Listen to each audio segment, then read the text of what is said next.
Before we wrap up, we have a tradition to ask you a couple of questions, maybe 5 or 6 questions as a rapid fire, and would love to know your answers.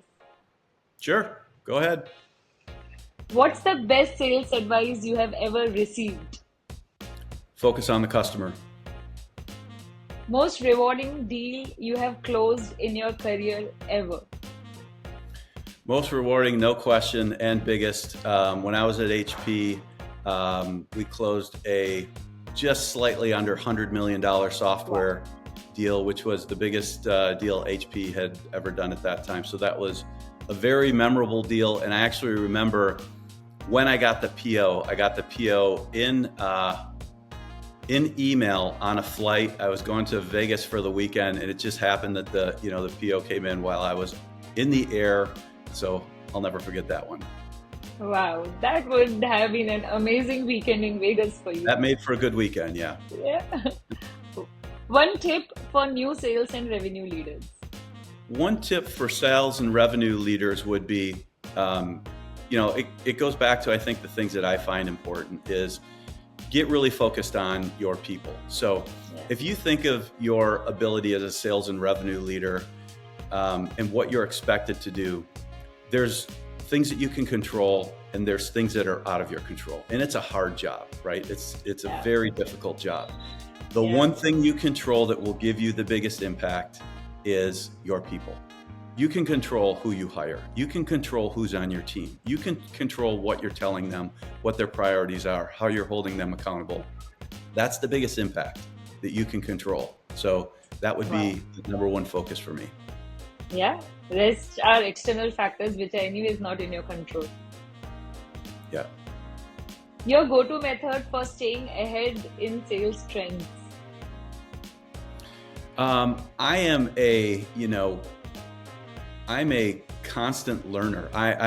So like going back to, being pretty disciplined, I always have a book on my Kindle. I always have an audio book. I listen to probably 10 podcasts a month.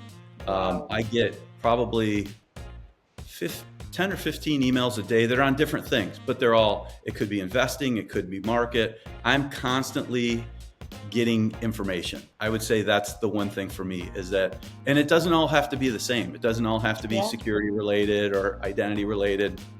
It's understanding, the business, macro environments, all kinds of things. I listen to podcasters with investors. So I think that's one thing. There's so much out there.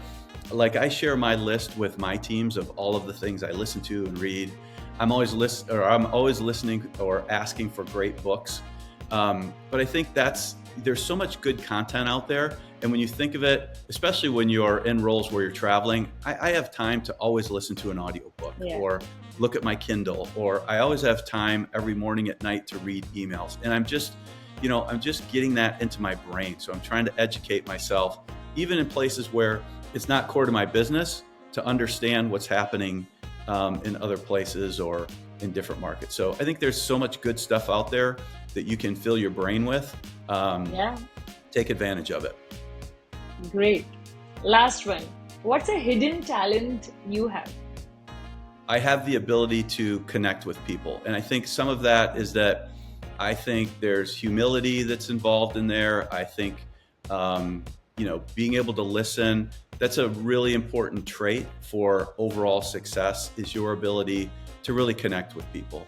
And I think that's one thing that I focus on. I know my wife always laughs because we'll go somewhere and meet someone and I ask a lot of questions. I'm a curious person. And so I'm a lot more interested in other people than myself.